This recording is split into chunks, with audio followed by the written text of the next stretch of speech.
만약에 회계원래 굳이 안 들으셔도 됩니다. 안녕하십니까. 세무사 회계사 준비하는 네이버 카페 회세모입니다. 오늘의 줌 상담소 주제는 세무사 어떻게 공부해야 하는가입니다.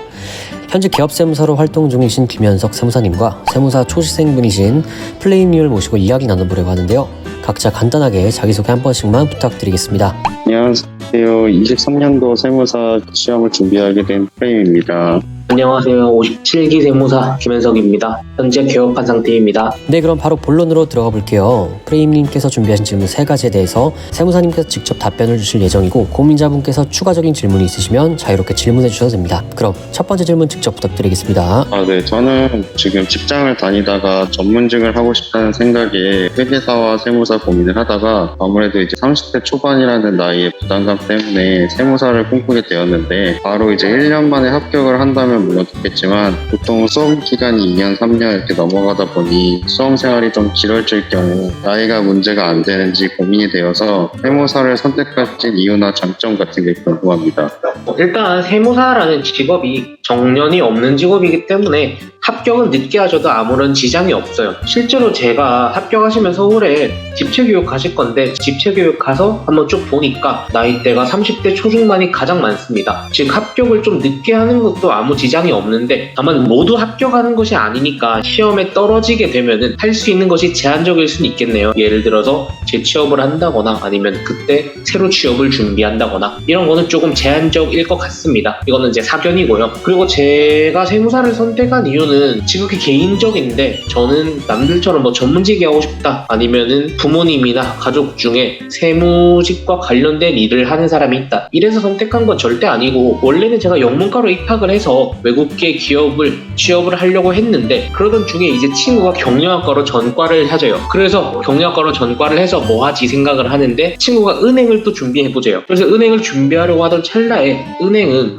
외모를 너무 많이 본다고 해서 포기를 하고 이제 뭐 하지 생각하는데 회계원리 수업을 듣게 됐어요. 근데 회계원리 수업을 들었는데 회계가 너무 재밌는 거예요. 그래서 회계팀 취업을 생각하게 됐습니다. 친한 형이 세무사여서 회계팀 취업하려면 어떤 해야 되냐고 물어보니까 세무사 시험을 한번 준비를 해보라고 하더라고요. 세무사 시험을 1차까지만 합격해도 충분히 도움이 될 거라고 해서 그렇게 준비하던 시험이 합격까지 이어진 겁니다. 세무사의 가장 큰 장점은 내가 일한 만큼 내가 벌 수 있는 거예요. 일반적으로 근로자 같은 경우에는 내가 일한 만큼 벌질 않죠. 내가 일을 많이 한다고 돈을 더 받진 않잖아요. 하지만 세무사는 내가 일을 많이 하면은 많이 벌 수 있습니다. 그리고 제 또래 뭐 대기업 다니는 사람이나 은행 다니는 사람들하고 비교해봤을 때 연봉은 그렇게 제가 막 작지 않고 비슷비슷해요. 근무 환경은 제가 압도적으로 좋습니다. 왜냐면 출퇴근이 굉장히 자유롭고요. 내가 뭐 6시 퇴근 안 하고 4시에 퇴근해도 되고요. 3시에 헬스를 가도 되고요.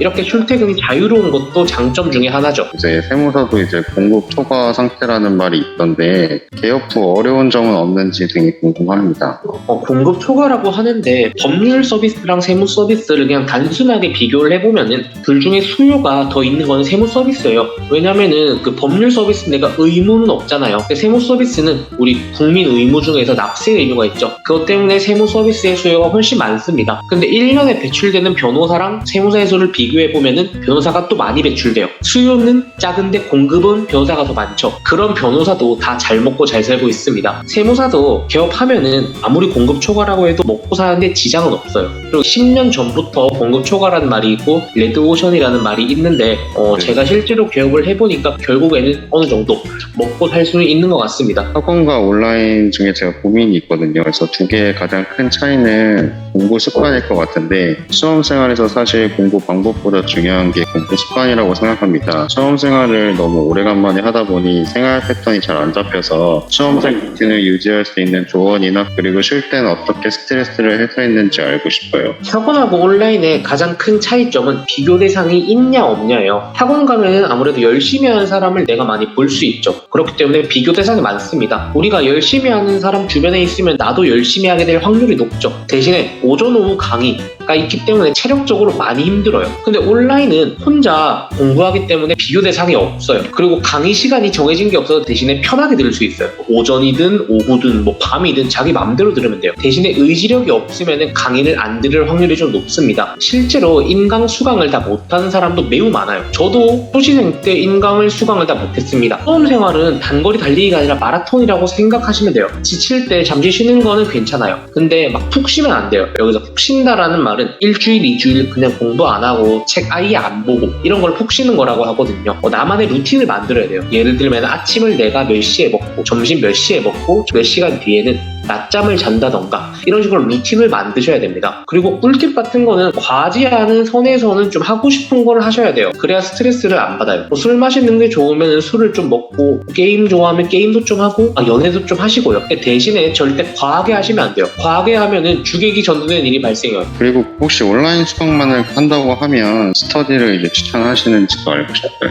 스터디는 개인적으로 비추천합니다. 스터디에서 배울 점이 있다. 같이 스터디하는 스터디장이 이 과목을 되게 잘한다더라. 이렇게 생각할 수도 있는데 정말 만약에 그 사람이 잘했으면은 뭘 했겠어요? 합격을 했겠죠. 합격을 하지 못한 불합격자들은 제 생각에는 다 똑같다고 생각을 해요. 그렇기 때문에 스터디나 굳이 안 하고 혼자 해도 충분히 다 할 수 있습니다. 마지막으로 질문 드리고 싶은 게 제가 관련 학과를 졸업하긴 했는데 배운 지가 너무 오래되다 보니 현재 중국 회계 수강 중에 회계 원리가 잘 생각이 안 나서 회계 원리부터 다시 수강을 하고 있는데요. 지금부터 이제 내년 시험까지 월별로 대략적인 커리큘럼과 동차를 준비해 볼 수 있는 공부 팁 부탁드립니다. 네, 커리큘럼은 사람마다 다르기 때문에 제가 어떻게 해라 이렇게 짜드리는 게 어려워요. 제 개인적으로 저는 공부를 어떻게 했냐면은 해가 바뀌기 전까지는 기본서만 봤습니다. 예를 들어 내년 시험이 2023년이죠. 그러면 2022년에는 기본서만 보는 거예요. 기본서만 계속 보고 2023년 1월 딱 해가 바뀌자마자 객관식책을 펴는 거예요. 왜 그러냐면 기본기가 굉장히 중요하다고 생각하기 때문이에요. 보편적인 과목 순서까지도 제가 말씀드릴 수 있을 것 같은데 보편적인 과목 순서는 회계 원리를 듣고요. 만약에 전공자면은 회계 원리 굳이 안 들으셔도 됩니다. 그 다음에 중급 회계 듣고 원가 관리 회계 듣고 세법 듣고 재정학 듣고 선택법 듣고 이게 보편적인 과목 순서예요.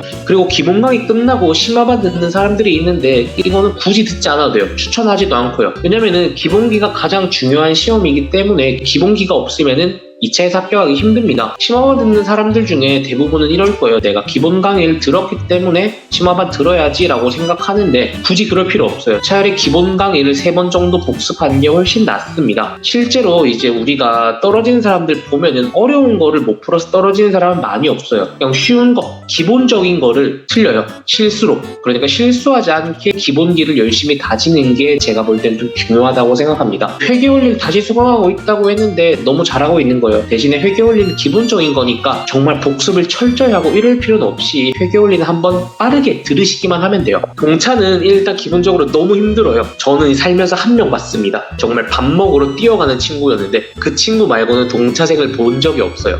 왜냐면 물리적으로 2차 과목의 양이 너무 많고 특히 세법학의 양이 너무 많아요. 근데 이런 생각할 거예요. 그러면 내가 세법학을 미리 볼까요? 굳이 그럴 필요 없어요. 그나마 동차의 가능성을 높이는 방법은 뭐가 있냐면은 1차 준비할 때 회계세법 있죠? 이거 기본 강의를 정말 열심히 듣고 열심히 복습하시는 거예요. 특히 회계 같은 경우는 더 열심히 하시면 돼요. 회계는요 1차랑 2차의 난이도 차이가 많이 없습니다. 그렇기 때문에 1차 실력으로 2차까지 어느 정도 대비가 되기 때문에 기본기를 열심히 다지시면 돼요. 그리고 동차 기간에는 세법학의 투입을 많이 하는 게 지금 현존하는 유일한 전략이에요. 비율로 치면은 세법학의 8회 정도 비율을 투입하고 회계학 1부와 2부의 2의 비율을 투입하면 됩니다. 그리고 만약에 1차 강의 다 듣고 내가 시간이 정말 남고 여유롭다 그러면은 세무회계까지만 하시면 돼요. 그 외에 심화적인 건 절대 할 필요 없고 세법학은 절대 할 필요 없습니다. 추가적으로 좀 하나 더 여쭤보고 싶은 게 있는데 과회독이 중요하다고 하잖아요. 과회독을 할 때 기본 강의를 또 수강하시는지 아니면 책을 반복해서 읽으셨는지.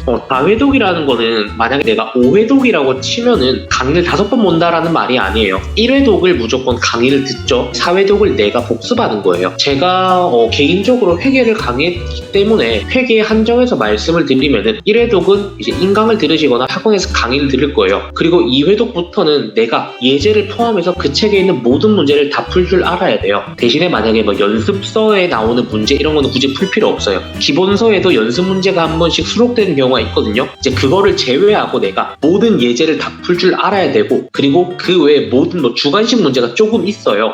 그냥 말 문제 같은 거, 기본 이론을 물어보는 거, 이런 문제까지 다 풀 수 있는 게 저는 1회독으로 쳐요. 그리고 이렇게 4회독만 하면은 내가 기본 강의 1회독에 혼자 4회독을 하죠. 5회독을 하게 될 거예요. 5회독만 하면은 아마 막히는 부분은 거의 없을 겁니다.